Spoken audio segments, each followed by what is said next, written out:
ये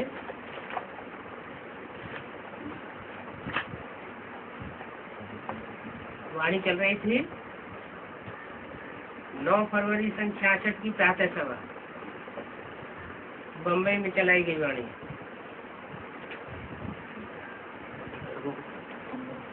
और टीपीगुडम में इसका क्लैरिफिकेशन चल रहा था कि गीता जयंती के बाद कृष्ण जयंती होती है। पहले शिव जयंती, फिर गीता का भगवान शिव शंकर भोलेनाथ के द्वारा गीता का जन्म, माने गीता को माता के रूप में स्वीकार किया जाता है। गीता की जयंती होती है, जय जयकार होती है। फिर गीता माता और गीता पति भगवान शिव के द्वारा कृष्ण का जन्म होता है, बच्चे का। शास्त्रों में लिख दिया है कि गीता का भगवान कृष्ण था। अब कृष्ण तो साकार देवता है, और जो साकार देवता है वो तो अकर्ता भोक्ता निराकार स्वरूप साबित नहीं होता। गीता में तो कहा है कि मैं अव्यक्त हूँ। अव्यक्त माने जो इन आंखों से देखने योग्य न हो।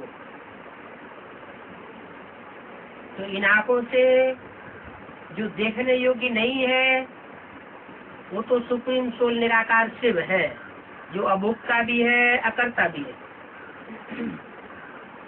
अयोनिज भी है। योनि से उसका जन्म नहीं होता, गर्भ से जन्म नहीं होता। राम और कृष्ण को तो गर्भ से जन्म होता है। तो कृष्ण साकार रूपधारी रचना है, रचयिता निराकार शिव नहीं है। निराकार शिव ने ही आकर के निराकार आत्माएं जो शरीर धारण करती हैं सृष्टि पर, उनको गीता ज्ञान सुनाया था और गीता माता के द्वारा सदगति की थी। तो पहले है शिव जयंती, फिर बाद में है गीता जयंती और बाद में कृष्ण बच्चे की जयंती। शिव भगवान वाच, ये किसने बोला? शिव भगवान ने बोला। किसके द्वारा बोला? ब्रह्मा के द्वारा उवाच। ब्रह्मा कृष्ण के आखिरी जन्म का नाम है। कृष्ण के आदि के जन्म का नाम है हे कृष्ण नारायण वासुदेव कहते हैं। जो कृष्ण की सोल है वही सत्यकुमार नारायण के रूप में राज्य करती थी। वही अपने अंतिम 84वें जन्म में दादा लेखराज ब्रह्मा बनती है। तो ब्रह्मा के धन द्वारा शिव भगवान वाच हो सकता है, लेकिन ब्रह्मा के द्वारा भगवान प्रत्यक्ष नहीं होता, जयंती नहीं होती, जय जयकार नहीं होती, क्योंकि वो ब्रह्मा, ब्रह्म माने बड़ी माँ, माने माँ, बड़ी माँ का रूप है। माँ से भी पहले बाप होता है। तो यज्ञ के आदि का जो व्यक्तित्व, जो ब्रह्मा सरस्वती को भी कंट्रोल करता था,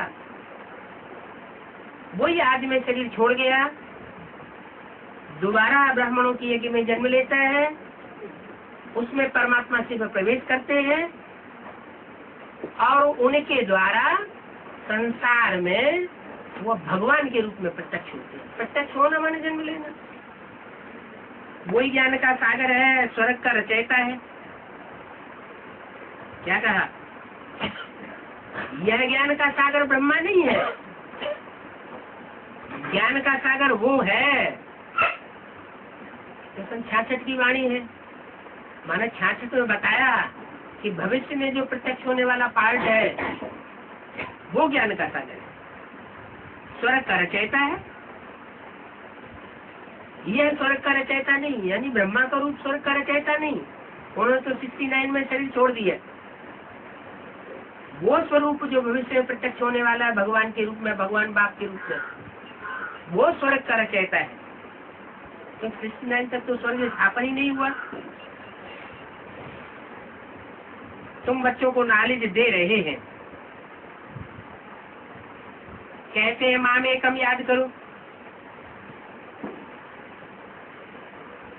माम एकम, कोई दूजा में याद मत करो, मुझे एक को याद करो। तो मुझे एक को किस रूप में याद करें? बिंदु के रूप में याद करें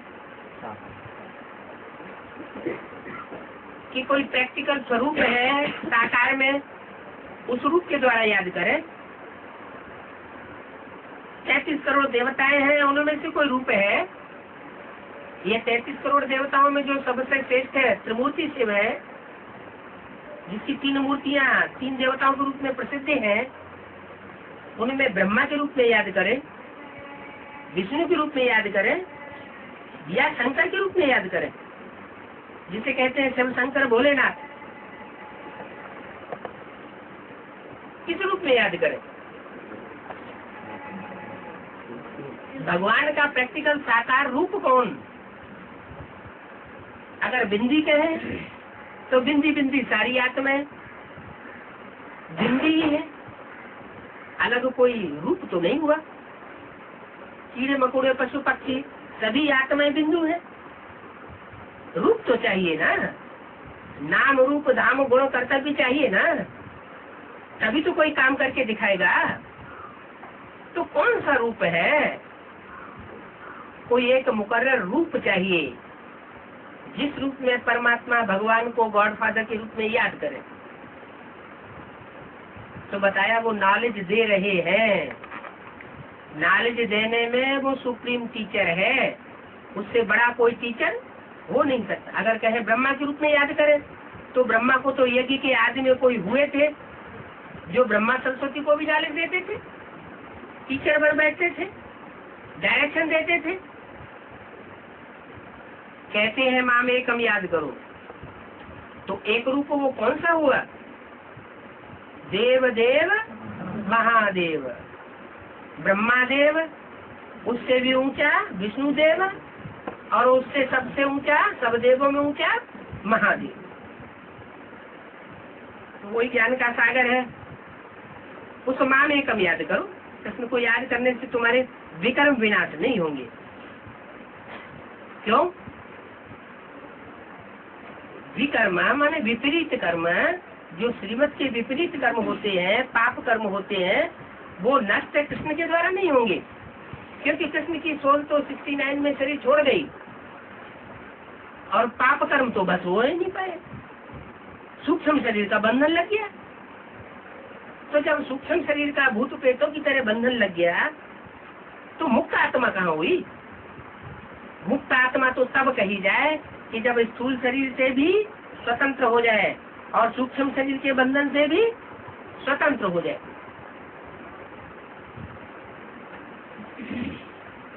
तो बोला कृष्ण को याद करने से तुम्हारे पाप कर्म विनाश नहीं होंगे।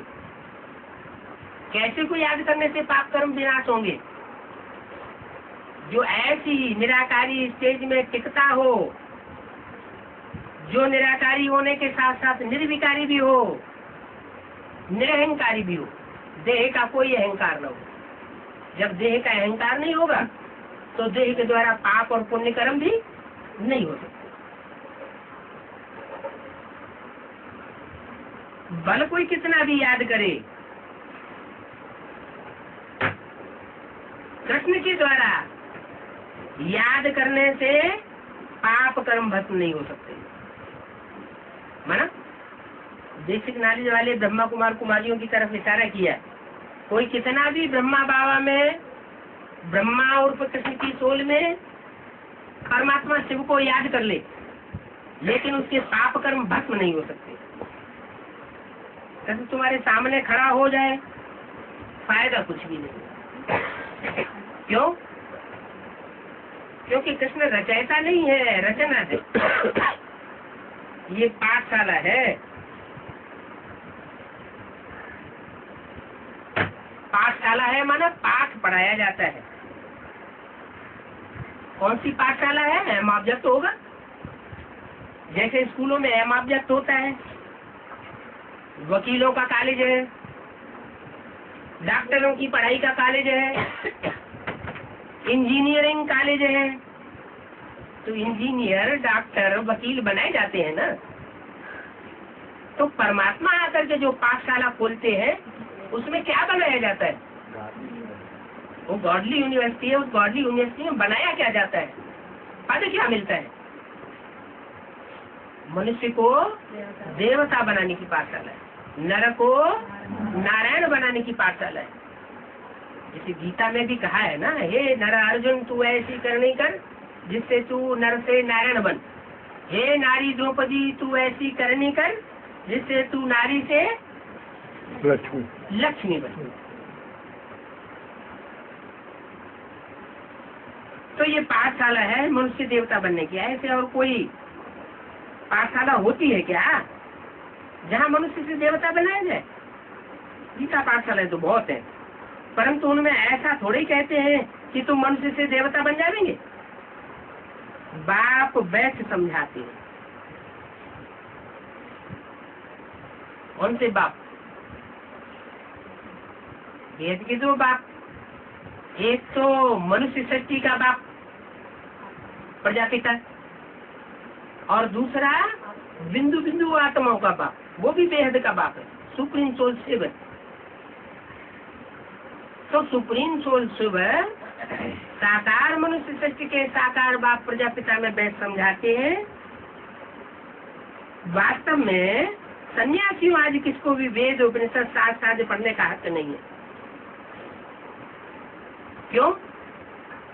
क्योंकि वेद और उपनिषद शास्त्र आदि सब गृहस्थियों के लिए है।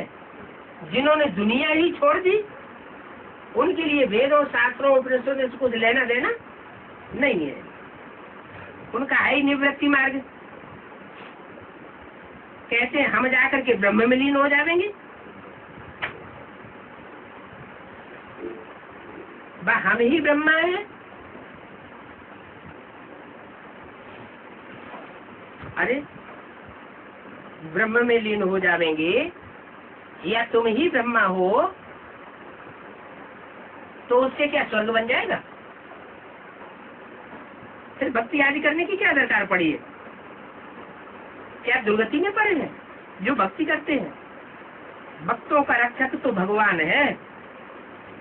सर्व का सदगति दाता एक, बाकी सब एक दो की दुर्गति ही करते हैं। वो एक कौन है जो सारी दुनिया की आकर के सदगति करता है? और वो दुर्गति करने वाले मुख्य कौन कौन है? रावण। जितने भी धर्म पिताएं हैं, इब्राहिम, बुद्ध, क्राइस्ट, गुरु नानक, वो आकर के सिर्फ अपना धर्म स्थापन करते हैं, लेकिन किसी की सदगति नहीं करते। दुनिया नीचे ही गिरती चली जाती है। जब सब अपना अपना करिश्मा दिखाई देते हैं इस दुनिया में आकर, तब अंत में कलयुग में परमात्मा शिव सुप्रीम आते हैं और हम मनुष्य आत्माओं को शूद्र से ब्राह्मण और ब्राह्मण से देवता बनाते हैं। तो एक है सदगति दाता, बाकी सब है दुर्गति दाता। ये तुमको वर मिलता है क्या? क्या तुमको वरदान मिलता है? ये वरदान तुमको मिलता है। क्या वरदान? मनुष्य से तुम्हारा एक सदगति दाता है, ये तुम्हारा वरदान है। और मनुष्य जो है वो दुर्गति दाता है। ये अभिशाप हो जाता है। लेकिन किनके लिए? जो भगवान को नहीं पहचानते। तुम सत्युग त्रेता में सदगति को पाए लेते हो क्या? असली सदगति होती है अनेक जन्मों की सत्युग त्रेता में। उसके बाद नंबर 2 की सदगति होती है सभी मनुष्यात्माओं की, जो द्वापर युग से कलयुग से उतरती है। सबकी सदगति होती है, लेकिन एक एक जन्म के लिए। और तुम्हारी सदगति होती है अनेक जन्मों, किस जन्मों के लिए? वहाँ पर 5 विकार नहीं होते हैं सतयुग में। सर्व का सदगति दाता एक ही बाप है ना। इस समय सारी दुनिया दुर्गति में है। सारी दुनिया में कितनी आत्मा मनुष्य आत्मा है? 500-700 करोड़ मनुष्य आत्मा है, सारी ही दुर्गति में। सारी दुनिया की सदगति तो एक बाप ही करेंगे ना। पतितों को पावन बाप ही करेंगे ना। पतित दुनिया में कोई भी महात्मा हो न सके। इस पतित दुनिया में सब पतित आत्मा है, सब पापात्मा है। और पावन दुनिया सतयुग में कोई भी पापात्मा पतित आत्मा नहीं होता, सब पावन आत्मा है। कृष्ण को महात्मा कहेंगे, क्यों कहेंगे? क्योंकि उनकी आत्मा और शरीर दोनों पवित्र है, इसलिए उनको महात्मा माना महान आत्मा कहेंगे। जिनके शरीर अपवित्र हैं उनको महात्मा कैसे कहेंगे? 9-2-66 की मुरली का दूसरा पेज। यहाँ आत्मा और शरीर दोनों पतित है इस दुनिया में, और वहाँ आत्मा और शरीर दोनों पावन होंगे। पुनर्जन्म तो सबको लेना है। सतयुग से कलयुग तक पुनर्जन्म लेते लेते आना है। बाप भारत में ही आते हैं, कोई भी दूसरे देश में भगवान नहीं आते। क्यों? क्योंकि भारत में ही स्वर्ग और भारत में ही नरक बनता है। सबसे जास्ती सुख भी भारत में होते हैं और सबसे जास्ती दुख भी भारत में होते हैं।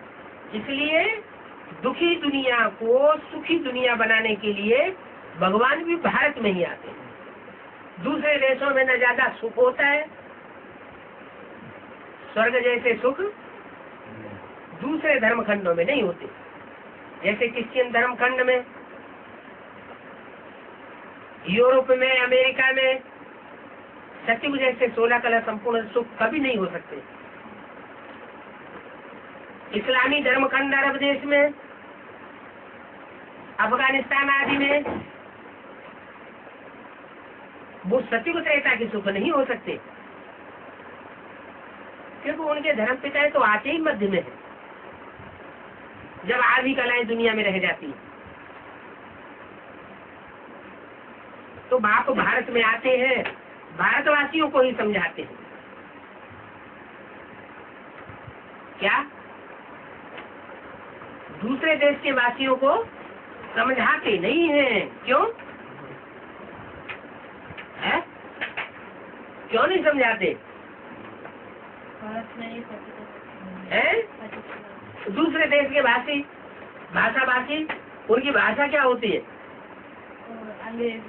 अंग्रेजी होगी, अरबी होगी, फारसी होगी, मलयालम, वो दूसरी भाषाएं होंगी। हिंदी तो वो जानते ही नहीं। और भारत में तो, हिंदुस्तान में तो हिंदी भाषा बोली जाती है, इसलिए बाप कहाँ आते हैं? भारत में आते हैं। अच्छा, भारत में भी तो दक्षिण भारत, उत्तर भारत, 2 भारत हो गए हैं? क्यों भारत में कहाँ आते हैं? यादगार कहाँ बनी हुई है भारत में? उत्तर भारत में यादगार बनी हुई है। जो भी भगवान है, जैसे शंकर भगवान, शिव शंकर भोलेनाथ को भगवान कहते हैं ना, तो उनका भी यादगार कहाँ बना हुआ है? काशी में। विश्वनाथ, काशी विश्वनाथ, गंगे, बनारस में। राम का यादगार कहाँ बना हुआ है? अयोध्या में। कृष्ण का यादगार कहाँ बना हुआ है? मथुरा वृंदावन में। तो जो भी भगवान है उनको उत्तर भारत में दिखाई दिया, क्योंकि दक्षिण भारत वाले भाषा अगर आ भी जाए तो क्या होगा? नहीं, जो थोड़े से लोग हिंदी जानते हैं ना, उनके पल्ले पड़ेगा और वो गुरु बन करके बैठ जाएंगे, कुछ चलने नहीं देंगे भगवान को। क्या पकड़ते हैं? हाँ, भगवान को भाषा नहीं पकड़ते। हाँ, तो भगवान को उसी देश में आना पड़े जहाँ भगवान की भाषा समझ सके, पहली बात। दूसरी बात, उस देश में आना पड़े जहाँ पवित्रता के लिए बहुत बल दिया जाता है। विदेश में देखो जाके, विदेश में कन्याओं को, माताओं को खुला छोड़ देते हैं, इधर घूमो, उधर घूमो, इधर घूमो, किसी भी देश में घूमो, एरोप्लेन से घूमो, चाहे ट्रेन में घूमो, अकेली घूमती रहती है सब। उनके सुरक्षा के ऊपर कोई ध्यान ही नहीं देते। और भारत में कन्या माताओं को अकेला छोड़ते हैं? नहीं छोड़ते। क्यों नहीं छोड़ते? पवित्रता को महान मानते हैं कि इनमें दूषण ना आ जाए, इसलिए उनकी बहुत मान्यता है, उनकी सुरक्षा ज्यादा करते हैं। तो बाप भारत में ही आते हैं, भारतवासियों को ही समझाते हैं। समझाते भी भारतवासियों को है और आते भी भारत में है। अभी तुम समझते हो ऊंच के ऊंच बाप है क्या? जो भगवान भारत में आते हैं वो जितने भी धर्म पिताएं हैं, चाहे कितने भी 100-150 करोड़ फॉलोअर्स बना लेते हो, जैसे क्रिश्चियन फॉलोअर है इस समय 100 करोड़ से भी ऊपर है। हिंदुओं की संख्या इतनी नहीं है, तो दुनिया में क्रिश्चियंस की संख्या इतनी ज्यादा है, मुसलमानों की संख्या इतनी ज्यादा है, हिंदुओं की संख्या तो उनके मुकाबले बहुत कम है। तो इतने बड़े बड़े धर्म पिताएं हुए, लेकिन उन सबसे भी ऊंचा काम करने वाला परम पिता परमात्मा शिव है। वो धर्म पिताएं आते हैं, दुनिया को नरक ही बनाते हैं और दुनिया नरक बनती चली जाती है, और बाप आते हैं तो नरक की दुनिया को स्वर्ग बनाते हैं, लेकिन भारत में बनाते हैं। अभी तुम समझते हो ऊंच से ऊंच वह बाप है, क्या कहा? ऊंच से ऊंच वह बाप है, माने यह है, माने ब्रह्मा नहीं है, ये है ब्रह्मा कुमारियों को बाप, लेकिन सारी सृष्टि इसको बाप नहीं मानेगी। इसलिए अव्यक्तवाणी में कहा कि वह बाप प्रत्यक्ष हो सारे संसार में, सिर्फ ब्रह्मा कुमार कुमारियों का बाप नहीं, सारी मनुष्य शक्ति का बाप संसार में प्रत्यक्ष होना है।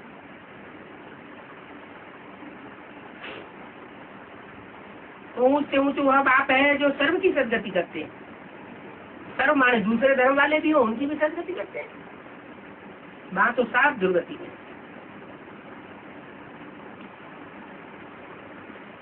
कहते हम पतित हैं, साधु संत महात्मा सब कहते हैं हे पतित पावन आओ। क्या कहते हैं?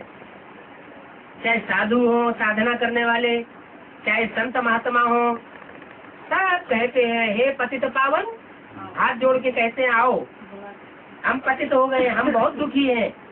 जितने जास्ती हम पतित होते जाते हैं उतने जास्ती दुखी होते जाते हैं। तो किस लिए बुलाते हैं? दुखी हो गए ना, नीचे गिर गए हैं ना, कुमति बन गई ना।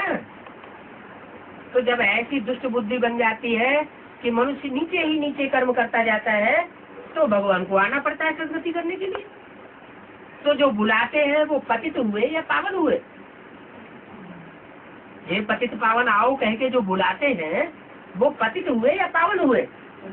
पतित हुए ना। गांधी जी जिस समय थे, अंग्रेजों से लड़ाई लड़ रहे थे, तो 30-40 करोड़ भारत के मनुष्यों ने एक साथ आवाज लगाई। क्या आवाज लगाई? हे पतित पावन आओ, रघुपति राघव राजा राम, पतित पावन सीताराम। ये सारे भारत में आवाज लगी ना, तो इसका मतलब सारे भारत में उस पतित पावन को बुला ही रहे थे ना। तो जरूर पतित ठहरे और पतितों को पावन बनाने के लिए मुझे आना पड़े। ये है ही पुरानी पतित दुनिया। भारत पहले पावन था, उनको स्वर्ग कहा जाता था। भारत ही स्वर्ग बनता है। भारत अभी नरक है। 84 जन्म भोग, अभी धर्म भ्रष्ट कर्म भ्रष्ट बन पड़े। कौन? किसकी बात हो रही है? भारत अभी नरक है। 84 जन्म भोग। कौन भोगते हैं 84 जन्म? भारत।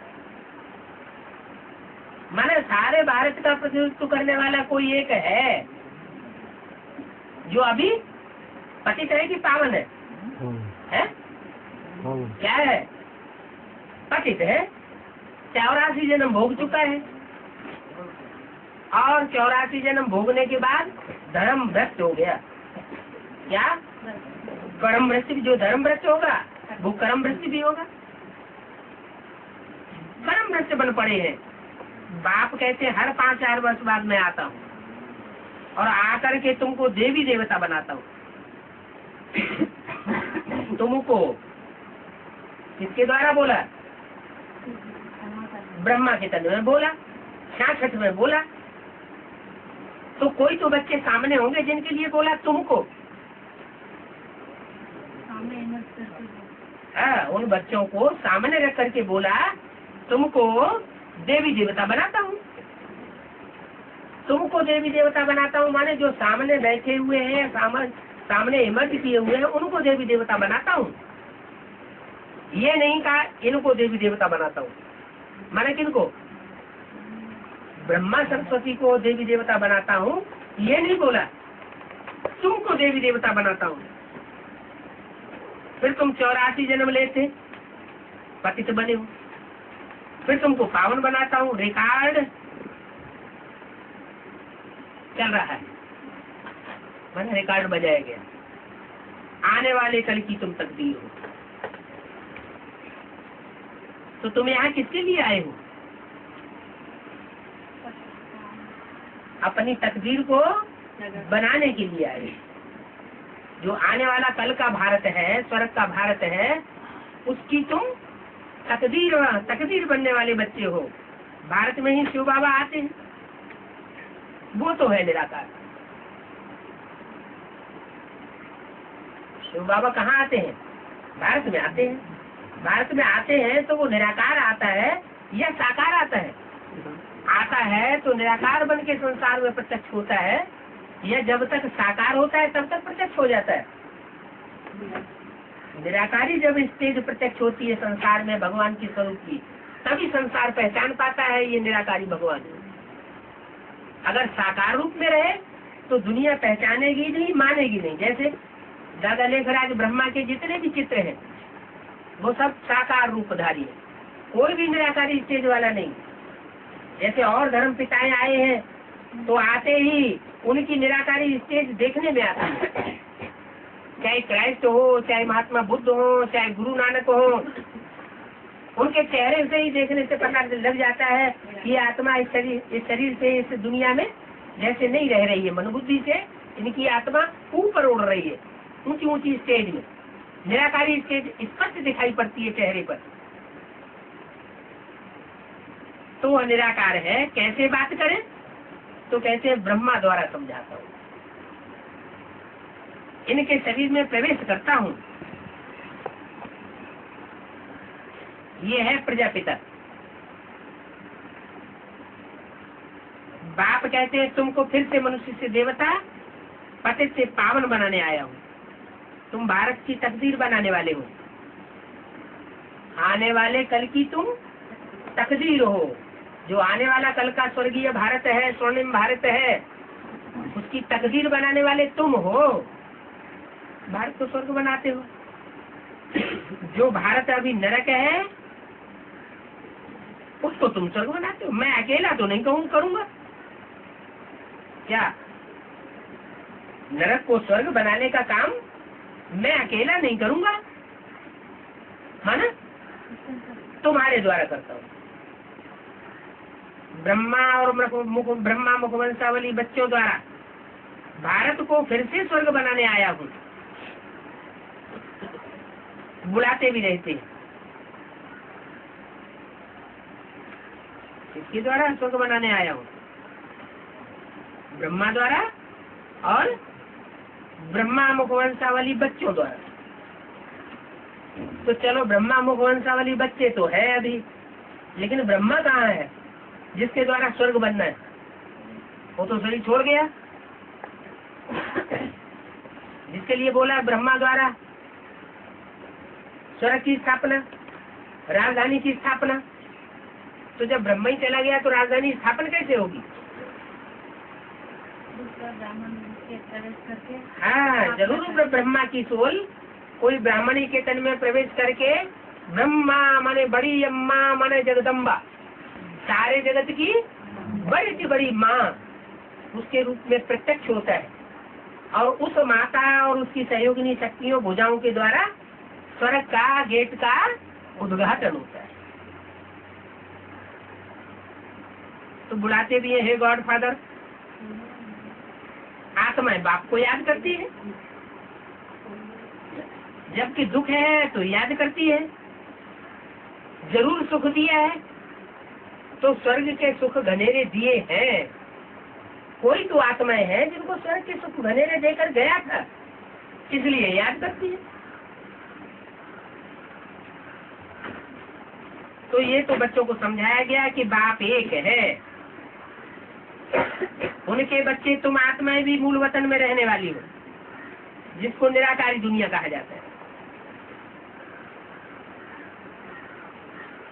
तुम बच्चे भी निराकारी दुनिया की स्टेज को धारण करेंगे तो बाप के बच्चे कहेंगे। नहीं धारण करते हो तो बाप के बच्चे नहीं कहे जाते। अच्छा, ओम शांति।